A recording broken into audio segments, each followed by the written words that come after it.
Welcome and thank you for joining us for another episode of the Jane Irrigation Training Series. I'm Richard Restuccia, your host, and today we're going to be talking about something that I think gets a question or a subject that comes up with for me from somebody else almost weekly. And that is, what is going on with water rates? I really don't understand them. Certainly where I live in Southern California, we pay more for water than we do electricity right now. And really that shift happened a few years ago. And water is something that everybody pays for. Everybody has different opinions on the cost and why.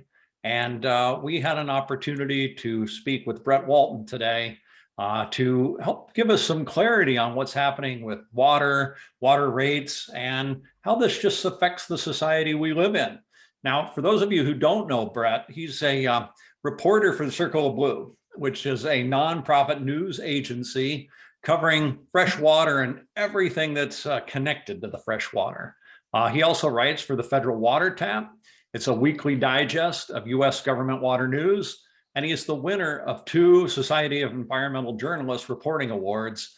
I'm so excited to have him on here today because this is a man who really knows this subject matter, and in the couple conversations I've had with him already, it's super enlightening. So, Brett, welcome. Thanks for joining us today. So, Brett, yeah, thanks, Richard. Glad to be here. So the first question I have today, I mean, this is the one I get all the time. Man, I am saving water, but the price just keeps going up. Why do I even bother? It is. Water rates have a way of inciting passion in people, and for good reason. Water is an essential item, and it's one of those things we have to have. And so when the price goes up, people are rightfully questioning why that is and what can be done about it. So, I mean, the basic answer is that conservation in itself, in the big picture, is a good thing, and it keeps rates down in the long term. To get into that, let's look at rates themselves. They're usually 2 parts: a fixed fee and then a variable fee based on how much you use. And the question to this, conservation dilemma, that people say, well, I'm conserving, I'm doing what I need to do, not watering my lawn, I have water efficient appliances, but still the rates are going up.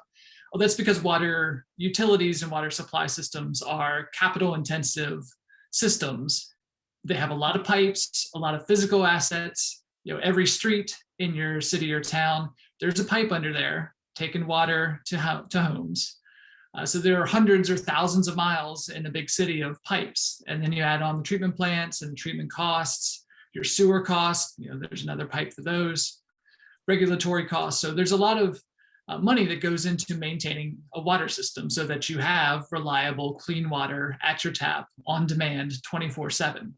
I think we need to look at that as being a huge benefit from what you're paying for water, which, if you look at a per gallon rate, is really quite reasonable. A couple pennies on the high end per gallon.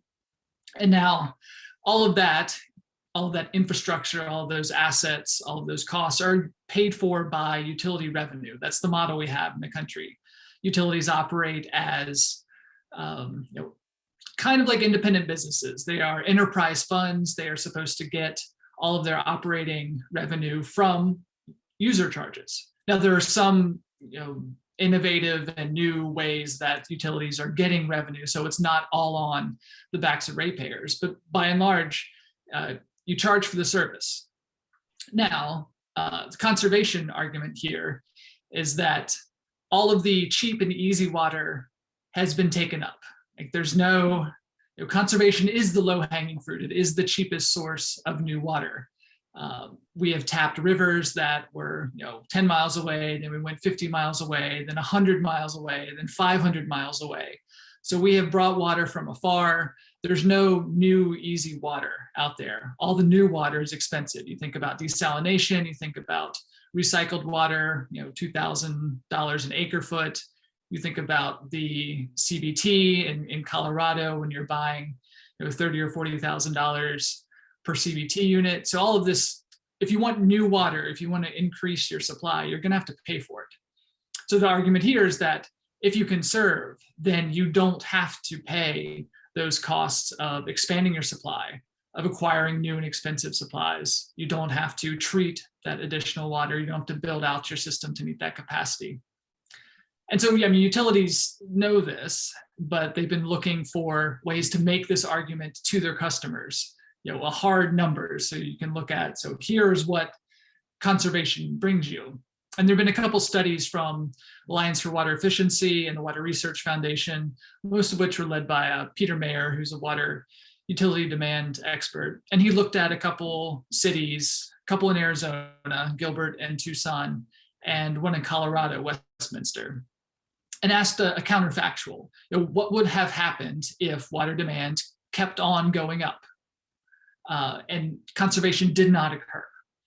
And so if your water supply graph looks like this, and if it continues to go like this, then you're going to have to meet that demand somehow. And so when his analysis looked at, okay, the cost of those additional supplies if water conservation didn't happen, and rates would have been substantially higher if things went on as usual without conservation. So that's the argument utilities use, is that yes, your rates are going to go up because we have old assets, we have pipes that need to be replaced, we have federal mandates for water quality, we have all these new chemicals that we need to remove from the water, we have combined sewer overflow mandates. There's a lot of costs, but your rates are lower with conservation than they would be if you didn't. So that's the argument there, and I think it's borne out. The costs are real of expanding water supply in this era because there's just not much out there.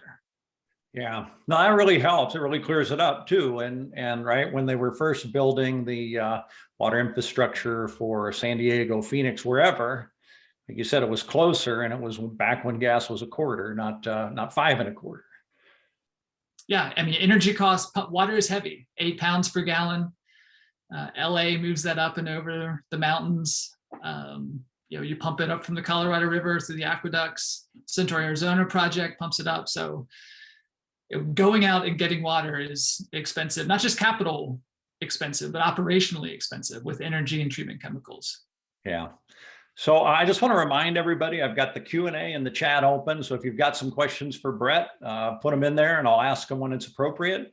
And I also want to remind you that we're giving away some great Jane Irrigation Training series t-shirts with those questions. So Brett, the other thing that I think everybody thinks, or maybe not everybody, but they think these water agency executives, right? They're selling a water, which everybody needs every day. It's a monopoly, right? I can't go choose where I'm getting my water. It's just one pipe comes to my house. Are they sitting back and getting rich? I mean, are they big salaries, making tons of money? How's that all work? I don't know relative salary, and some are very well compensated. Those are questions that city councils ask themselves, how they attract talent to operate one of the key functions of municipal government. Right.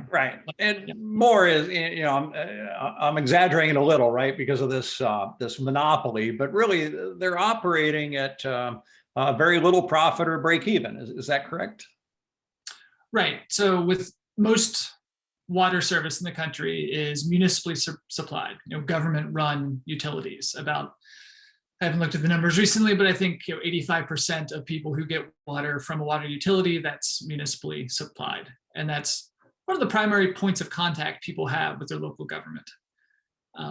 So yeah, the point here for utilities is that you're supposed to do it at cost plus depreciation and supply a little extra to cover maintenance, operation, replacement costs. But a lot of utilities have not been charging the true cost of water service. I just got finished with a big project in Michigan that was called Water's True Cost, looking at the impacts and the challenges that arise from decades of underinvestment in water and sewer systems. Utilities, there's a lot of pressure, and we kicked off this webinar with people complaining about rates. There's a lot of public pressure to keep rates low, and city councils are usually in charge of the rates, and they have for decades artificially been kept low, not enough to be able to put aside money to reinvest in the systems and replacement costs. There have been surveys done by American Water Works Association that ask, do your rates cover current costs, future costs, replacement costs for your system? Do they cover everything you need? And always about a third of utility respondents say no, our rates don't cover everything. So there is that portion of water suppliers that, even though rates are going up, they haven't been going up enough. And so that comes to the argument of, do we put all of the water needs on the backs of ratepayers? We saw a partial answer to that with the federal infrastructure bill putting a big chunk of money, bigger than any in the last 50 years, into water and sewer systems. And a lot of that money intended for disadvantaged, lower income communities that would have the hardest time paying some of these big costs. Yeah, so cost becomes a real flashpoint, right? This is, I often say, it's hard to get people excited about water. Lots of times I talk about water, they, glass over, but certainly when you talk rates or sprinklers on when it's raining, people get furious. The other thing that is real emotional right now, kind of a flashpoint as well, is our first question that's come in here, and it is, when will non-functional turf be banned in the West? Now, I know that's not really a water rate question, but you look at this, you talk about it a lot. Do you have an opinion on that? Oh, it is a water rate question indirectly. And non-functional turf is starting to be banned. Las Vegas had a well-publicized ban last year on non-functional ornamental turf. So that's the stuff that goes in the median strips. It's the filler around office parks. It's not your home lawn, but it is these things that we put in our built environment that fill up empty space. So that stuff is going to be out of the question. But it is a water rates question because of how water demand works. And if you look at a water demand graph from a utility, they are often kind of bell curved, some more pronounced than others.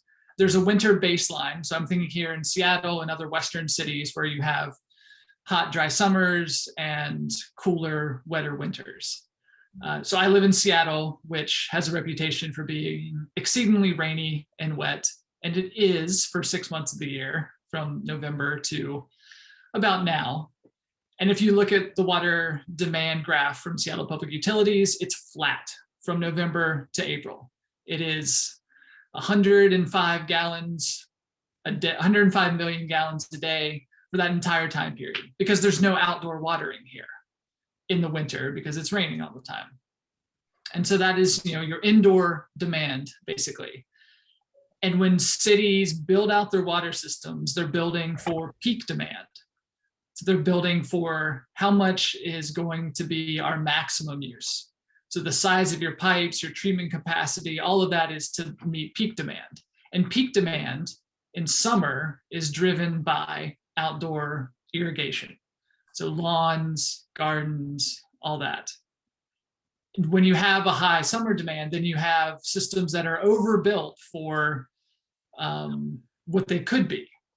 And that leads into your rates. So when you have, treating water to put on your lawn, so all this water gets treated, you're purified to drinking water standards, and we're putting it on the lawns. So that does relate to rates. And all these cities have different demand curves, which I think is quite interesting to look at, because water, you said people aren't interested in water, but that's different city by city. And the culture and the ethics and the way we relate to water does vary. So I'm in Seattle. I'll use Seattle examples because I know it quite well. And Seattle's demand curve, I said, about 105 million gallons a day in the winter. Our peak use in the summer is usually 170 million gallons a day. So about 1.7 times the base. And even last year, when we had 3 consecutive days of 100-degree temperatures, which has not happened in Seattle.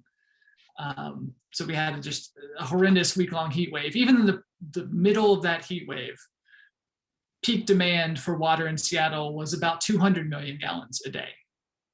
So only 2 times base. Now you compare that to places like Denver, where in a normal summer, your summer peak demand is 3 times base, three Yeah. times your winter base. Or I was in Utah reporting a story in the fall and talking with some of the water managers there, and the Jordan Valley Water Conservancy District, which is a wholesaler for Salt Lake County and some of the suburbs around Salt Lake City. He said that their summer peak demand is 6 times winter base. And so these are all driven by outdoor irrigation. And it really affects how your system is sized and built and operated. And that's, a cultural thing. In Seattle, almost every lawn is brown. Like there's an ethic of not watering your lawn in the summer. And that's why our summer peak demand is so much lower compared to our winter base demand. It's just people let their lawns go golden, and then they revive again in the fall. But that is a real driver of water costs, is those peak demands. So if you can cut down on peak demand, then you can cut down your water system costs. Because there's so much extra infrastructure that has to be built to meet that demand. Right. Yeah. Oh, that's very interesting. It has to be bigger. Your treatment plant capacity has to be bigger, and then it sits idle those other times of the year. Yeah. So along these lines, right, and you already helped answer this a little bit, but I look at places like Las Vegas and Phoenix, right? Very little rainfall, 7 inches and 4 inches a year, pretty good sized populations. Based on your article, and by the way, I love the water rates across the U.S. Article that you put out periodically.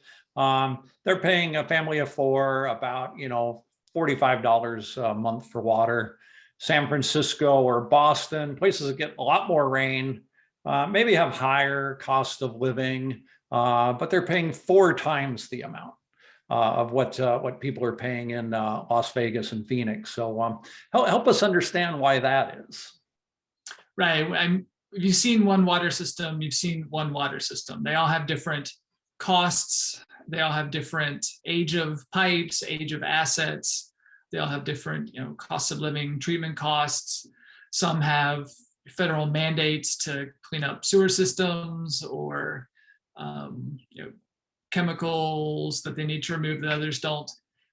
So, and some have benefited from federal investments made decades ago. So Las Vegas has the benefit of having Hoover Dam built right next door, and Phoenix area benefits from having the Central Arizona Project built with a lot of federal money.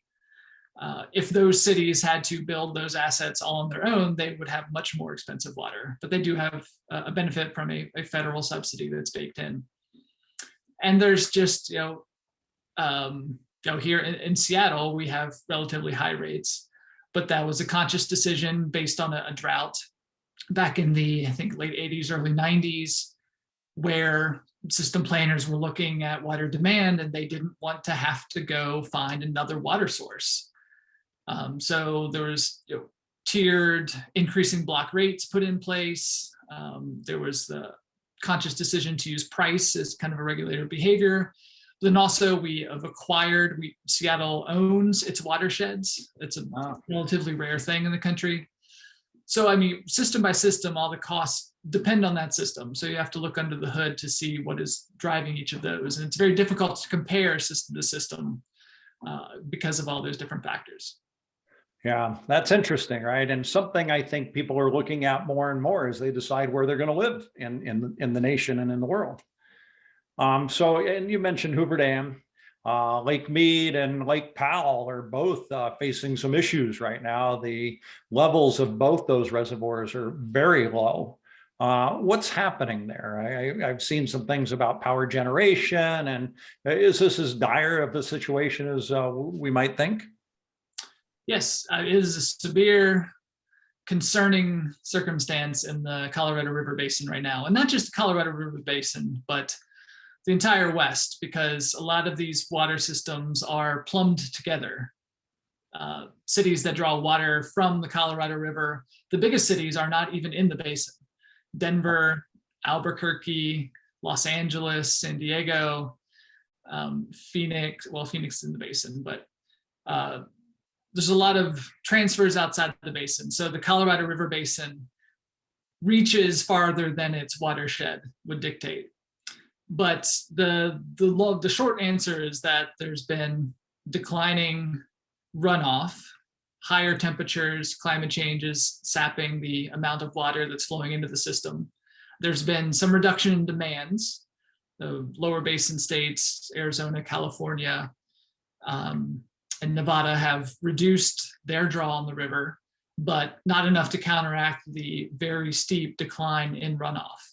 Yeah. And concept here, runoff is the amount of water that goes into your reservoirs. People usually look at snowpack and say, oh, do we have a good year snowpack year or a bad snowpack year? But that is not the best way to look at it now, because we have higher temperatures that are taking away, that are decimating the water content before it reaches the reservoir. So the runoff efficiency, there's dry soils in recent years that have sucked water before it reaches the reservoirs. So even though you might have an average snowpack, you can still have a very below average runoff into the reservoirs. And that's what we've had the last couple of years, and we'll also have this year. The impacts of that, we have Powell is the second biggest reservoir in the country, Meade the biggest reservoir by capacity. They're fractions of their capacity right now. They are both at historic lows. There are emergency actions being taken right now to try and preserve the water levels in Lake Powell, which are about 30 feet from the point at which hydropower generation becomes doubtful. What the Interior Department feds are doing is releasing more water from upstream reservoirs into Powell and reducing releases from Powell itself to try and preserve the water level there so that hydropower itself doesn't sputter out. In Lake Meade, which is also going down, the biggest concerns are the states downstream of Meade. 10 years ago or so, you would have said that Las Vegas, which gets all of its water from Meade, was in the precarious position. But Las Vegas invested over $1 billion in a new intake at the bottom of the lake and a new pumping station to allow Las Vegas to draw water even when Lake Meade drops below the point at which it can be released downstream. So Las Vegas had this $1.4 billion insurance policy, which now looks like a pretty good move on their part. Very, expensive, but they will be able to draw water even when the lake continues to decline. So it's interesting that especially Nevada, Arizona, California have an agreement about Colorado River water that was paid for many years ago. But it feels like maybe Nevada and certainly Arizona wish they were getting a bigger share. Do you see any chance for some redistribution or, paying of some funds from one state to the other to capture more water out of the Colorado River? The allocations of Colorado River water have been set for a while now. That's been sacrosanct. And some of that might change. Who knows? But the states are renegotiating right now the interim guidelines for how the system will operate. Those renegotiations are due by the end of December 2025. And it's taking place at a time of water supply emergency, to be frank. So everything could be on the table. And we will see in the next few years where states fall with how to distribute water.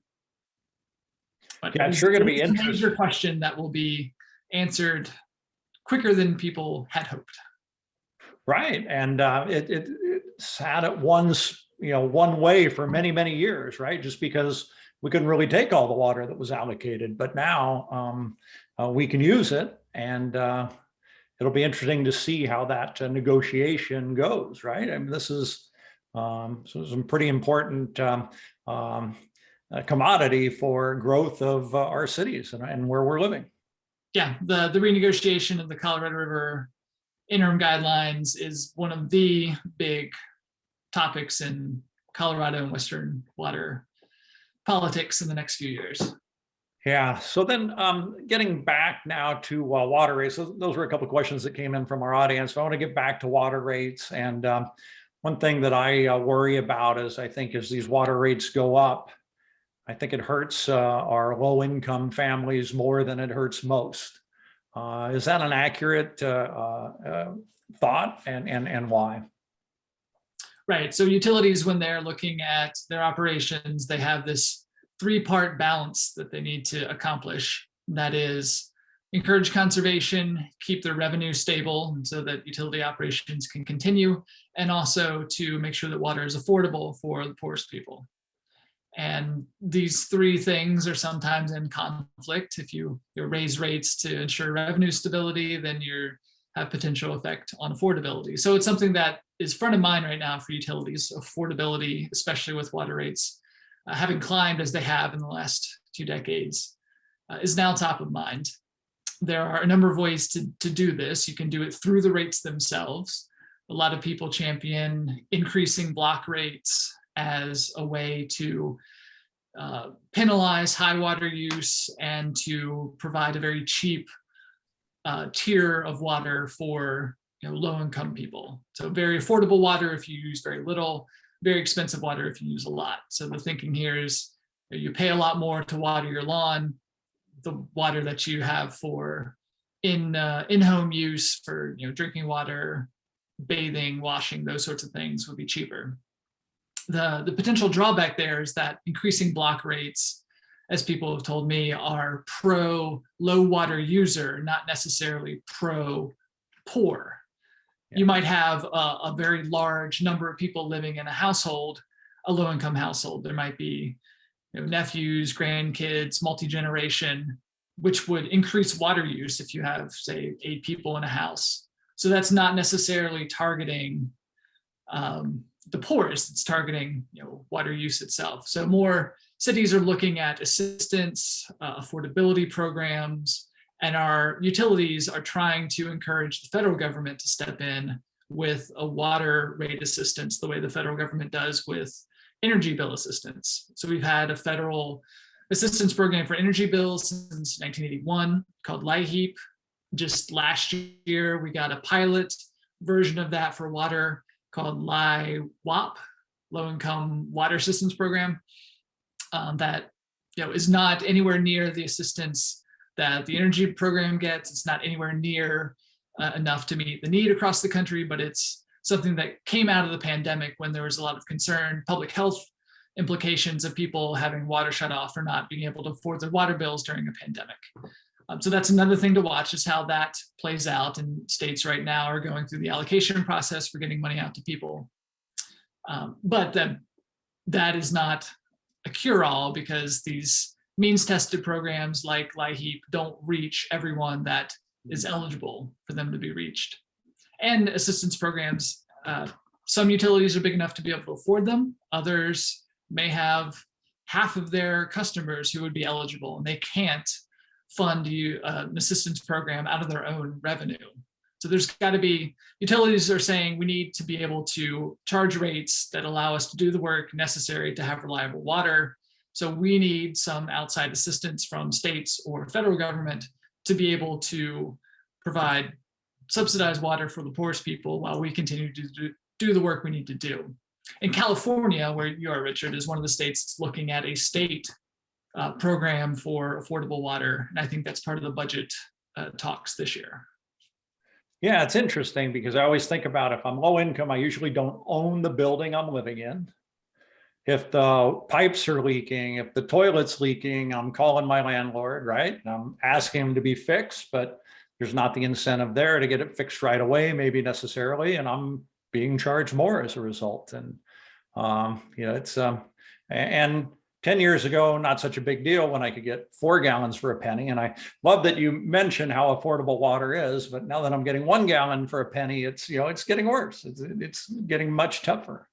Yeah, I mean, 1 gallon for a penny is cheap until you have a pipe break that sends 10,000 gallons into the basement, and then it's quite expensive. But as you mentioned, water affordability is not just a water issue, it's a housing issue, because a lot of the Poor people live in older housing stock that do have more problems with plumbing leaks and things and inefficient fixtures.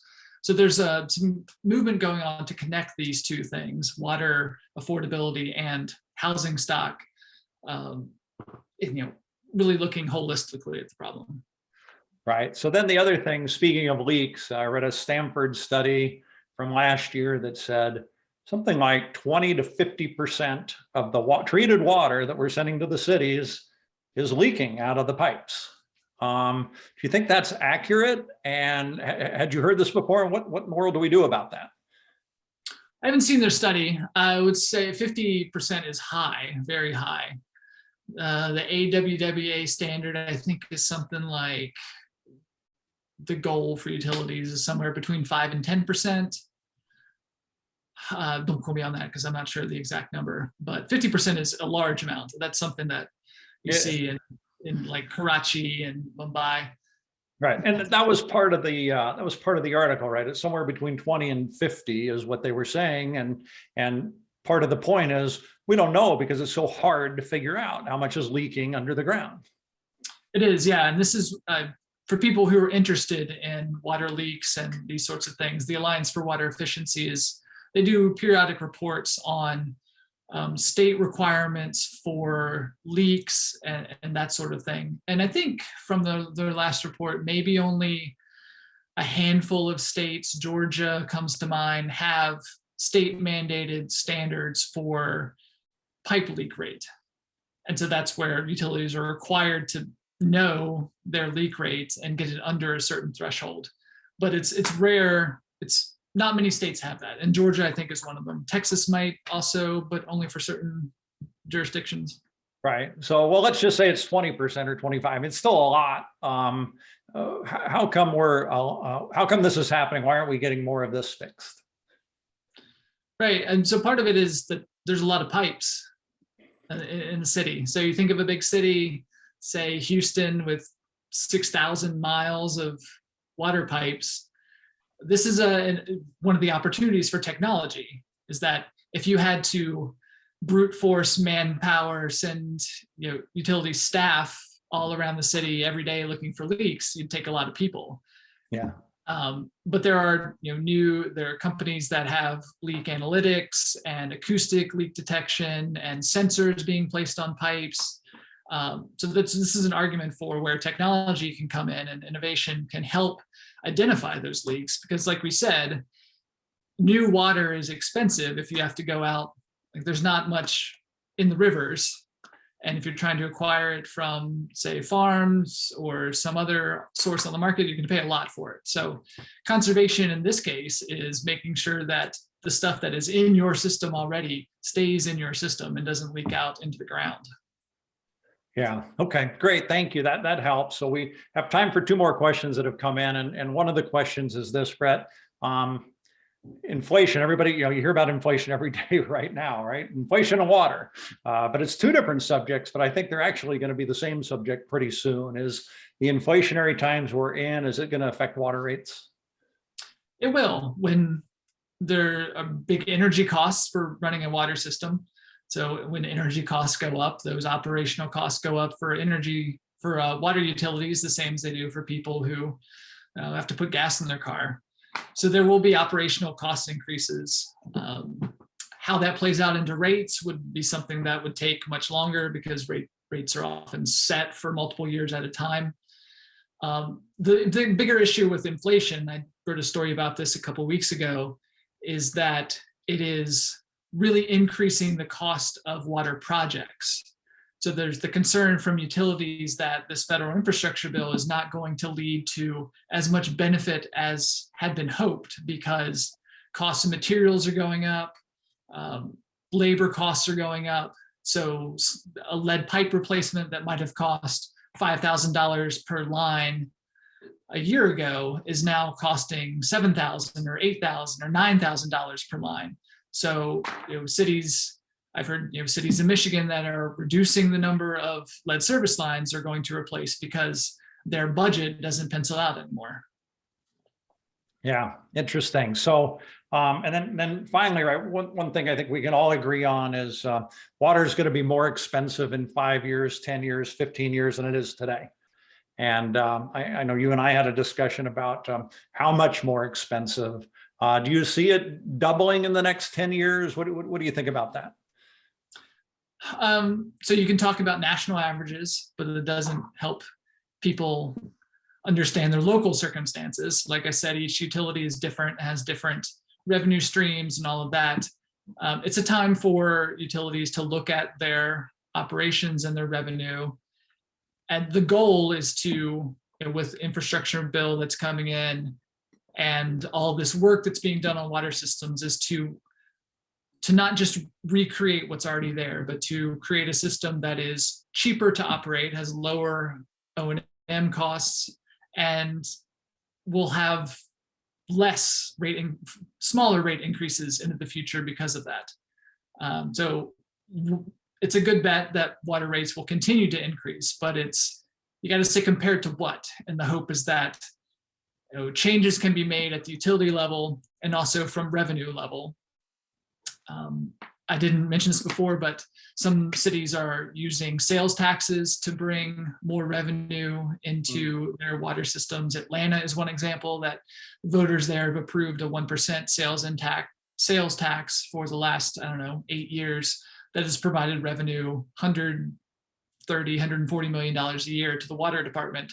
That has meant Atlanta didn't need to raise rates for 8 years. So there's new revenue streams from taxes. Some utilities are looking at data. They can collect with sensors a lot more data about their systems, about how water is being used, where it's being used, that companies like irrigation companies might be interested in to see where demand is in the system and how it changes. So data could be a revenue source. The services, you can be water utilities as service providers. So there's all sorts of new ways that utilities could get the money they need to operate without putting it all on the ratepayers. Yeah, well, it's certainly very hopeful to see all this renewed interest or new interest in water, right? We were not having these types of discussions 15 years ago, that's for sure. So with what you just said, is there a way for people to invest in water?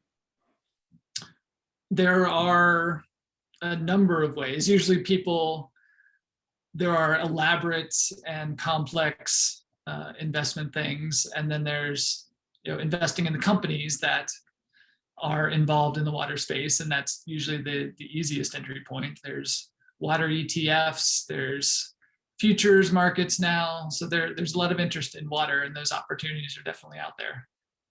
Yeah, so that'll be interesting to see what develops in those areas too, because even water isn't a sure bet. Nothing is. Right. Well, Brett Walton, you have been fabulous today. One of the brightest and best in water right now. We got a chance to spend some time with you this afternoon, and I really appreciate it. Thank you for being such a great guest and bringing all this valuable information. I want to say thank you to all the viewers. Without you guys, we wouldn't be here. So thank you. We appreciate you spending some of your day with us. Remember, you can see all our trainings at the janesusa.com/trainings page, or wherever you listen to your favorite podcasts. So again, Brett, thanks so much. Have a great weekend, and here's to conserving more water.